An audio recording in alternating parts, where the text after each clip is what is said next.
সুকুমার রায়ের গল্প চিনেপটকা আপনাদের কাছে পরিবেশন করছি।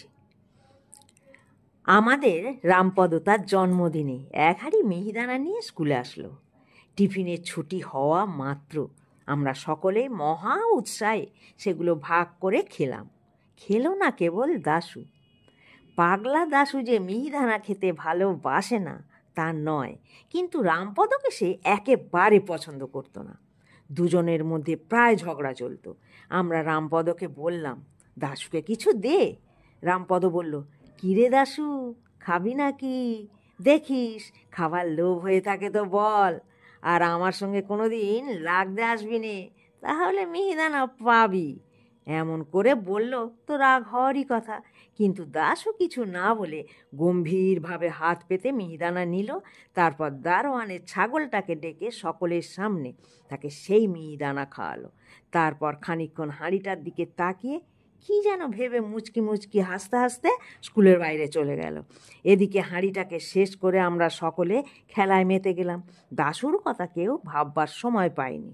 টিফিনের পর ক্লাসে এসে দেখি দাশু অত্যন্ত শান্তশিষ্টভাবে এক কোণে বসে নিজের মনে অঙ্ক করছে। তখন আমার যেন কেমন সন্দেহ হলো।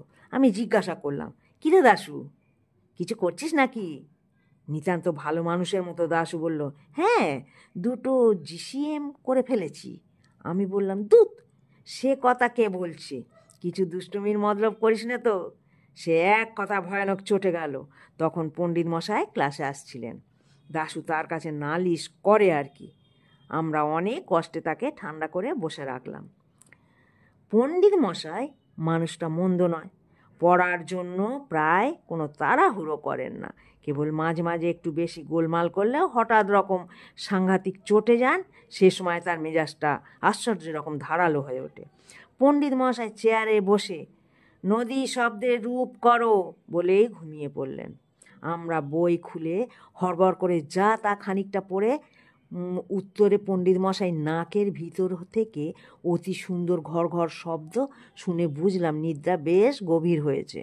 কাজেই আমরা স্লেট নিয়ে কাটাকুটি আর 10-25 খেলা শুরু করলাম। কেবল মাঝে মাঝে যখন ঘরঘরানি কমে আসতো তখন সবাই মিলে সুর করে নদী নদ্য এইগুলো আওড়াতে থাকতাম। ঘুমপাড়ানি গানের মতো খুব আশ্চর্য ফলও পাওয়া যায়। সকলে খেলায় মত্ত। কেবল দাশু এক কানায় বসে কি যেন করছে, সেদিকে আমাদের খেয়াল নেই। একটু বাদে পণ্ডিত মশাইয়ের চেয়ারের তলায় তক্তার নিচ থেকে ফট করে কি একটা আওয়াজ হলো। পণ্ডিত মশাই ঘুমের ঘোরে ভ্রুকুটি করে সবেমাত্র উ বলে কি যেন একটা ধমক দিতে যাবেন, এমন সময় ফুটফাট দুমদাম ধুকধাপ শব্দের তাণ্ডব কোলাহল উঠে সমস্ত স্কুলটাকে একেবারে কাঁপিয়ে তুলল। মনে হলো যেন যত রাজ্যের মিস্ত্রি মজুর সবাই একজোটে বিকট তাল পেটাতে লাগলো।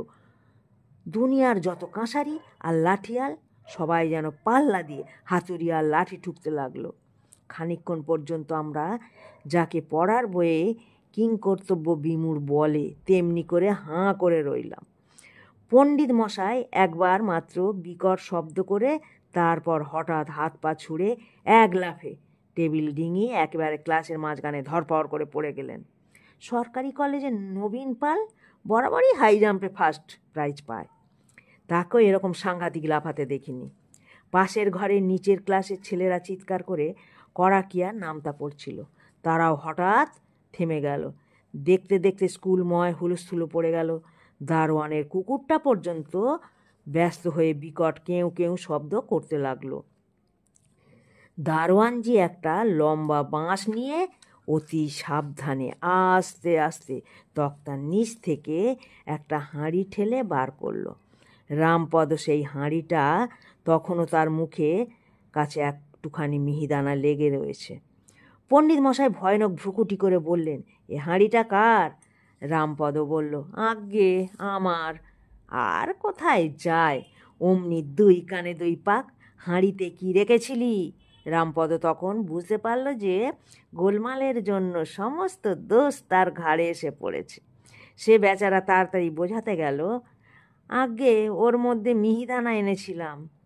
তারপর মুখের কথা শেষ না হতেই পণ্ডিত মশাই বললেন, তারপর মিহিদানাগুলো চিনে পটকা হয়ে ফুটতে লাগলো না, বলেই ঠাস ঠাস করে 2 চড়। অন্যান্য মাস্টারের ক্লাস এসে জড়ো হলো। তারাও এক বাক্যে হাঁ হাঁ করে রুখে আসলেন। আমরা দেখলাম বেগতিক, বিনা দোষে রামপদ বেচারা মার খায় বুঝি। এমন সময় দাশু আমার স্লেটখানা নিয়ে পণ্ডিত মশাইকে দেখিয়ে বলল, এই দেখুন, আপনি যখন ঘুমাচ্ছিলেন তখন ওরা স্লেট নিয়ে খেলা করছিল। এই দেখুন কাটাকুটের ঘর কাটা, স্লেটের উপর আমার নাম লেখা। পণ্ডিত মশাই আমার উপর প্রচণ্ড এক চড় তুলেই হঠাৎ কেমন থতমত হয়ে গেলেন।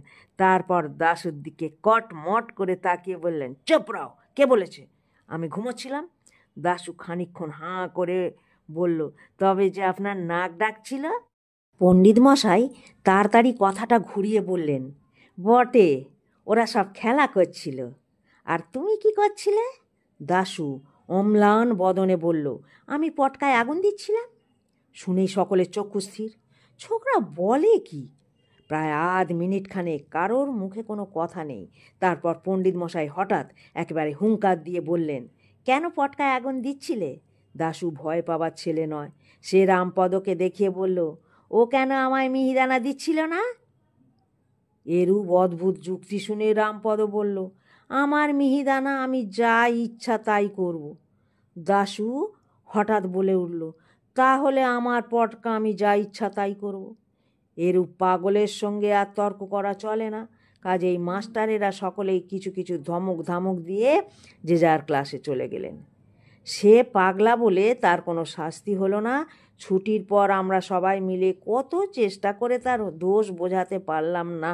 সে বলল, আমার পটকা রামপদর হাঁড়ি, যদি আমার দোষ হয় তাহলে রামপদরও দোষ হয়েছে, ব্যাস, ওর মার খাওয়াই উচিত ছিল।